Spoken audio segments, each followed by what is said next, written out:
Bon, entre la véritable essence du Kama, le Jogan et même un Kama blanc, on est servi niveau combat là dans Boruto.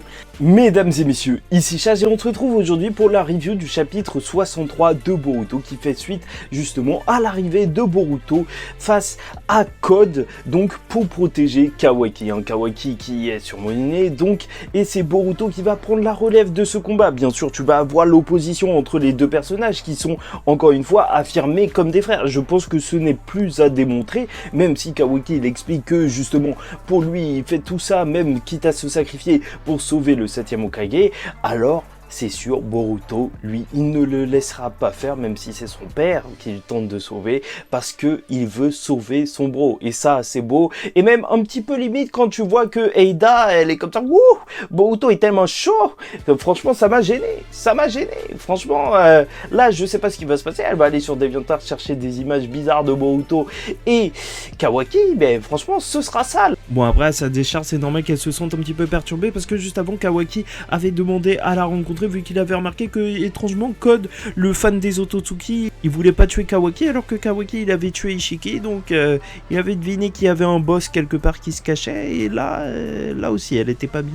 Franchement, c'est vrai que les ennemis, en soi, ils ont un rapport particulier aux protagonistes de l'aventure, à Boruto et Kawaki, parce qu'au final, t'as Eida qui est intéressé par Kawaki, parce que tu sais, lui, il résiste justement à son attraction, enfin son attraction physique, enfin physique, mentale plutôt, et en plus, du côté de Code, comme on le voit lors de ce chapitre, lui aussi, il a un genre de truc avec eux, parce que il le dit à Boruto, il le vénère, il le dit carrément, il est pas vénère en mode énervé, non, non, il le vénère vraiment comme un Ototsuki, et ça fait que, je sais pas, au final, j'ai du mal à voir comment ils peuvent être les grands méchants de cette histoire, en fait, parce qu'ils ont un petit peu trop d'empathie ou de respect, même si c'est juste un aspect de la personnalité à la fois de Boruto et de Kawaki. Je sais pas si c'est un sentiment partagé, n'hésitez pas à me le dire en commentaire,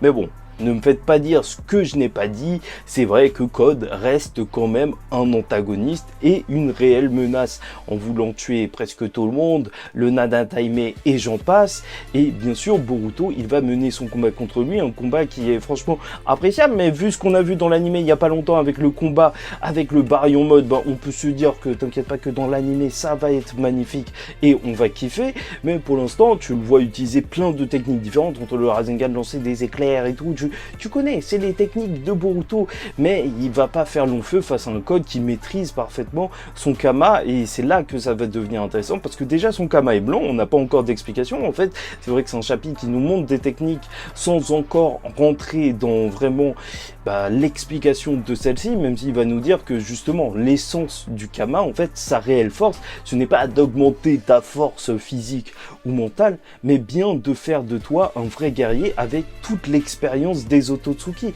En vrai, ça fonctionne un petit peu comme dans Avatar, le dernier maître de l'air, où il a la conscience d'Avatar. Il faudrait voir le Kama un petit peu comme ça, et en soi, c'est ça que Boruto il devrait s'entraîner à exploiter.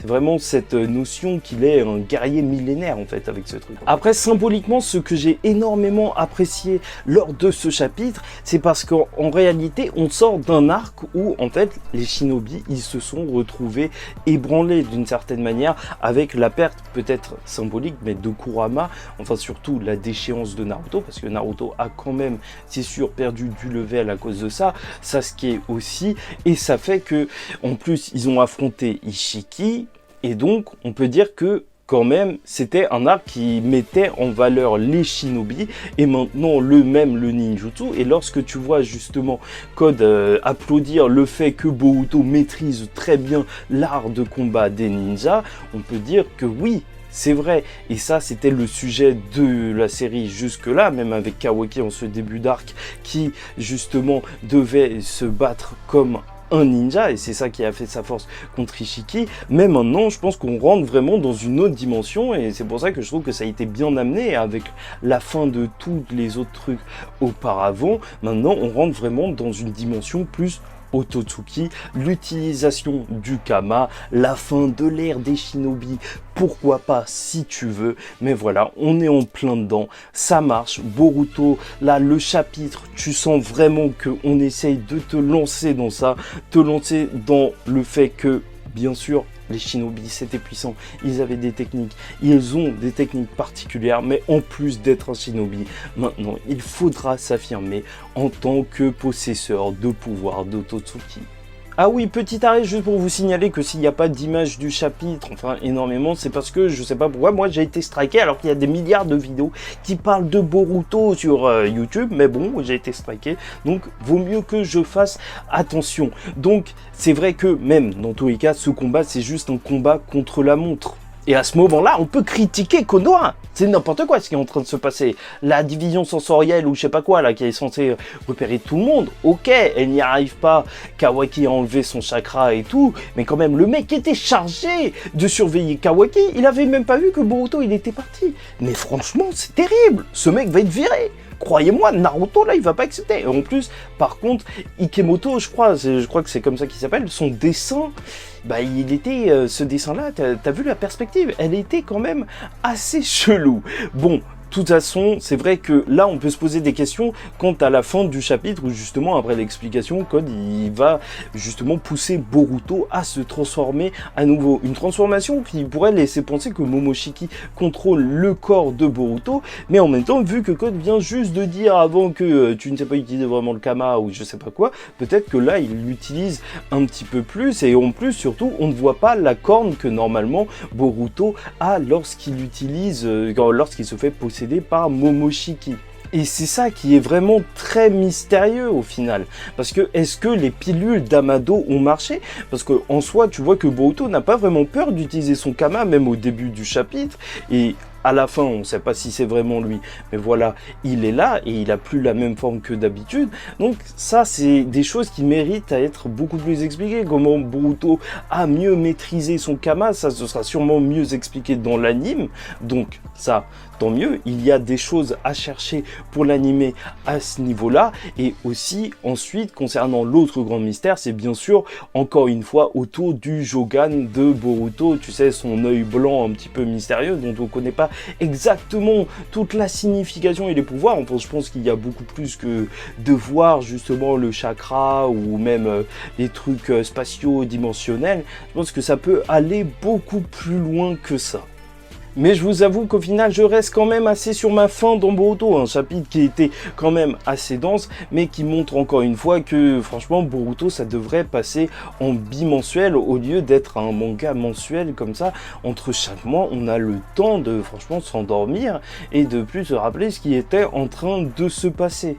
Bon bref, je pense que c'était tout pour moi, j'espère que vous avez apprécié la vidéo, en tout cas n'hésitez pas à liker ou disliker la vidéo si ça vous a pas plu, commentez, donnez-moi votre avis en commentaire, je tiens à vous le répéter, en vrai je vous dis pas que Code et que Eida ce sont des mauvais ennemis, je dis juste que peut-être ils représentent pas une menace assez tangible, parce que même dans le sens où Code en fait il se bat bien sûr pour ses convictions qui paraissent complètement désuètes en fait, tu te dis que en vrai c'est un vrai fanatique, donc en vrai t'as pas l'impression véritablement qu'il se bat pour lui-même ou pour véritablement une autre cause qu'une cause qu'on lui a insufflée. En fait, tu as l'impression de suivre quelqu'un qui est manipulé et je pense que c'est ça qui me dérange un petit peu avec le personnage, surtout avec ce chapitre. Je sais pas pourquoi, c'est sûrement sa conversation avec Boruto, mais ça reste quand même bien sûr une menace déjà en termes de puissance claire et nette, mais d'un autre côté, j'aurais aimé, je sais pas, même qu'il s'affirme un petit peu plus, mais peut-être qu'on verra ça par le site.